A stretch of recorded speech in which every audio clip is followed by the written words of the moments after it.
Hello, everyone. This is Helios Raven. I tell you how I do it, even if you don't care. And we're going to conclude our in-depth look at the forces of chaos with the powers of chaos. This was a small article series that Games Workshop was going to do, where every few months they were going to introduce a new article with more Chaos God themed Battlefleet Gothic forces to basically give you more, if you want a more Zenich army, more Nurgle army, or if you wanted to do the Traitor Legions, be it the World Eaters, Emperor's Children, Thousand Sons, or Death Guard. They were going to introduce new rules with new rules and restrictions and such to each army to fit with their character, and they were also going to introduce a new vehicle, or basically a new capital ship for them to basically give them some uniqueness. And unfortunately, they seemed to only do it once with Nurgle, and after that, it seemed like the whole wanting to keep Battlefleet Gothic fresh and integrated into their system was done with. They decided to keep producing the models for those who still wanted to play, but they decided to stop doing anything new for the series, which is unfortunate.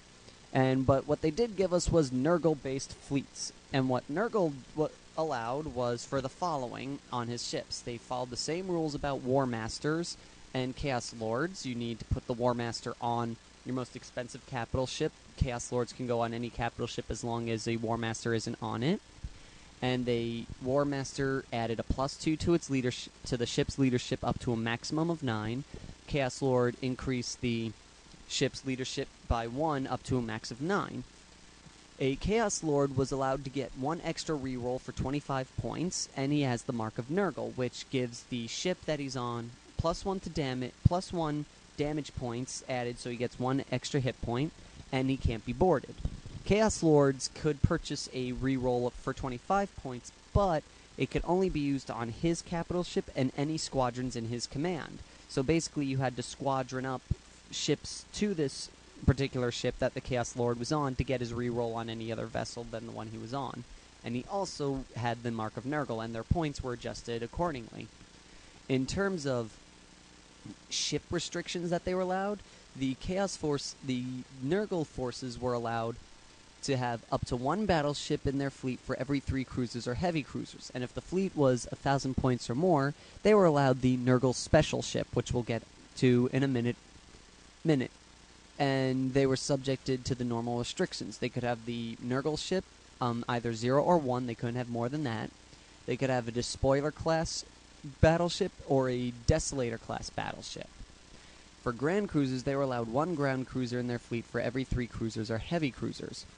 They could have the Repulsive class, the Vengeance class, the Retaliator, or the Executor class Grand Cruisers in their forces.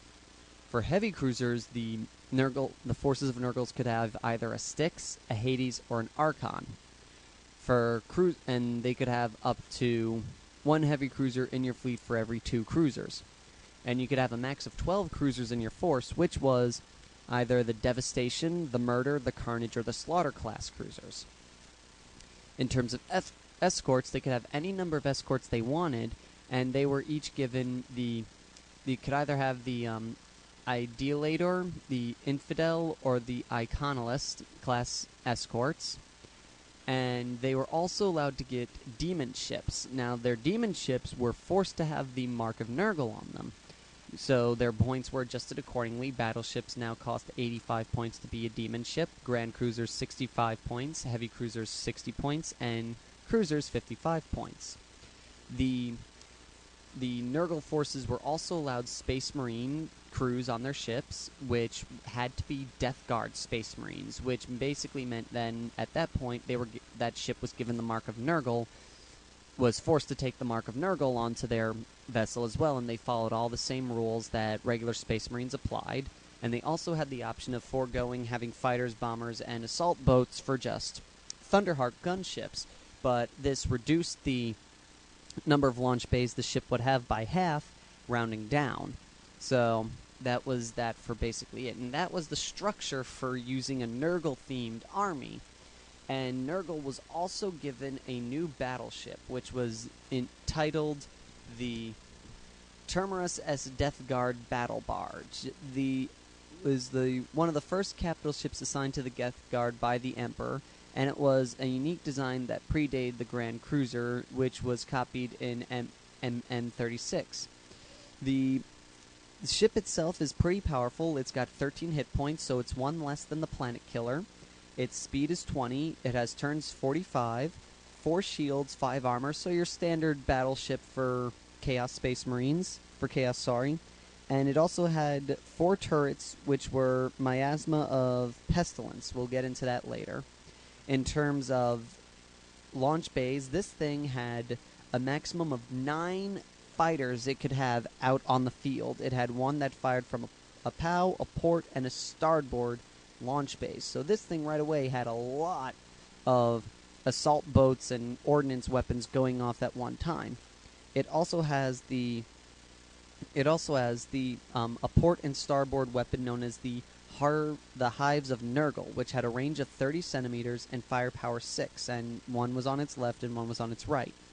It also had 2 lance battery systems that could fire on its left, front, or right arc. One had a range of 30 centimeters and was strength 4. The other was 45 centimeters with a strength 4 itself.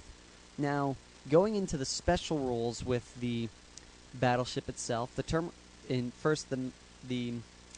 Miasma of Pestilence. It's basically meaning that the vessels within 30 do not benefit from the normal. Basically, what this does is it allows the Nymas replaces the ship's turrets and works exactly the same way as turrets against attacks, and it basically works as regular turrets, but also what it does is it screens the ship itself. So any vessel within 15 centimeters of it does not benefit from the normal column shift to the left when firing on the Terminus Esta, when firing with weapon batteries, which is really nice, especially since these are very close combat-y types of ships. You don't want the other ship to fire back at you if you get too close and not take it down, which is really good. It already has the Mark of Nurgle, which was already accompanied into its profile of adding a +1 to its hit points. It may not use the come to a new heading special order, and if chosen, it must be your flagship, and it must have the fleet's War Master placed aboard it.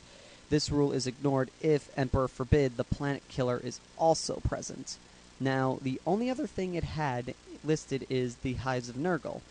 This is basically a special row of cannons that what happens is it functions exactly the same way as weapon batteries, but in addition, the Nurgle player may place a single blast marker anywhere along the Terminus Exer's course after each move.